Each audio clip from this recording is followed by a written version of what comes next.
जो rate fluctuation होता है ना, प्याज 30 रुपया से एक के बाद 250 चल जाता है। चाइना और यूएसए में डिहाइड्रेटेड वेजिटेबल का कल्चर है, रेट अप एंड डाउन का टेंशन नहीं होगा। हमारे यहाँ प्याज का रेट बढ़ता घटता बड़ा दिक्कत हो जाता है। हमारे यहाँ भी ये कल्चर नहीं है। अगर ये आगे हमारे यहाँ निर्यात कर दे दुबई वगैरह तो बड़ा फायदा होगा। जैसे आप ध्यान से देखिएगा, संतरे में नासिक में प्याज बहुत ज्यादा होता है। नासिक में क्या ज्यादा होता है? प्याज ज्यादा होता है। हमारे यहाँ प्याज का रेट बढ़ता घटता बड़ा दिक्कत हो जाता है। तो हमारे यहाँ डिहाइड्रेटेड वेजिटेबल का कल्चर नहीं है, जबकि चाइना और यूएसए में डिहाइड्रेटेड वेजिटेबल का कल्चर है। अगर डिहाइड्रेटेड वेजिटेबल का कल्चर आ गया तो रेट अप एंड डाउन का टेंशन नहीं होगा। जैसे आप ध्यान से देखिएगा, संतरे में उसमें विटामिन है, और विटामिन के अलावा क्या है? पानी। तो पानी तो उड़ सकता है, विटामिन थोड़े उड़ेगा। तो एक मशीन आती है जिसमें पानी उड़ा देता है। तो क्या करेगा? पानी उड़ा देगा। संतरे को पार्ट बाई पार्ट काट देगा, खीरा की तरह स्लाइस काट देगा, उसका सारा पानी उड़ा देगा। अब संतरा कड़ा हो जाएगा, एकदम क्या हो जाएगा? एकदम कड़ा। अब पानी नहीं रहेगा ना, तो सड़न नहीं होगा। आप गौर करके देखिएगा, चावल सड़ जाएगा, रोटी नहीं सड़ता। रोटी में पानी कम होता है, सूख जाएगा। 2-4 दिन का पुराना होगा रोटी है तो सूख जाएगा, एकदम कड़ा हो जाएगा। 10-15 दिन बाद अगर उसमें भूई नहीं लगी है, ठीक से रखे तो एकदम कड़ा हो जाएगा। फिर पानी में डालेंगे ना तो आपके खाने लायक नहीं होगा, लेकिन फिर खाने मतलब जानवर खा लेगा। जानवर क्या हो जाएगा? खाने लायक। क्योंकि हम लोग को तो आदत है सॉफ्ट रोटी खाने की। तो डिहाइड्रेटेड वेजिटेबल का कल्चर चल रहा है।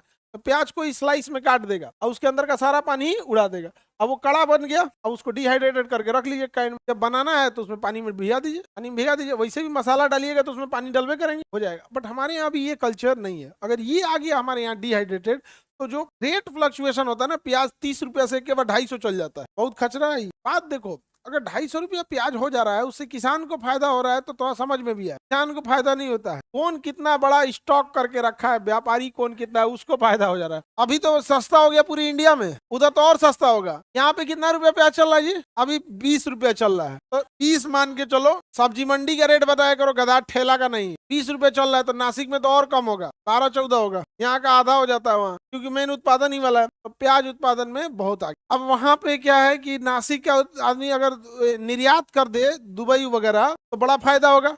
लेकिन सुनो ध्यान से, 70 से 80 रुपया उसका पर केजी पैकेजिंग चार्ज आ जाता है, ट्रांसपोर्टेशन।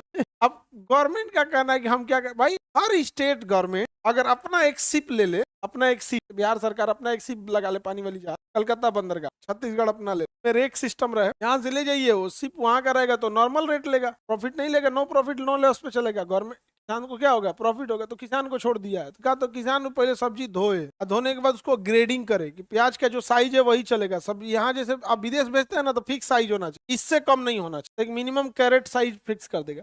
उसके बाद उसको पैक कीजिए, पैकेजिंग का भी अलग रूल रहेगा। तो दफ्ती वाले पैकेजिंग में करना पड़ेगा, तो उसका अपना कॉस्ट आता है। अब जो व्यापारी रेगुलर नहीं बेच रहा है वो तो दफ्ती वाले में ही बेचेगा, कागज वाले में। लेकिन अगर इसको सिस्टमेटिक कर दिया जाए, प्रॉपर चैनलाइज कर दिया जाए, तो फिर वो फाइबर का बना लेगा। आप देखिएगा, अंडा का छोटा व्यापारी कागज के ट्रे में अंडा बनाता है, दफ्ती वगैरह। लेकिन जो बड़ा व्यापारी है उसका प्लास्टिक का ट्रे रहता है। प्लास्टिक के ट्रे में एक बार खरीदिए, बार बार का झमेला नहीं है। लेकिन इस वाले में बार बार खरीदिए, बार बार भेजिए, कॉस्टिंग बढ़ जाती है। भेजने में ही इतना ज्यादा कॉस्टिंग आ जाती है, जिससे कि वहां जाने के बाद महंगा हो। नासिक प्याज उत्पादन के लिए प्रसिद्ध है, अंगूर उत्पादन के लिए भी प्रसिद्ध है नासिक।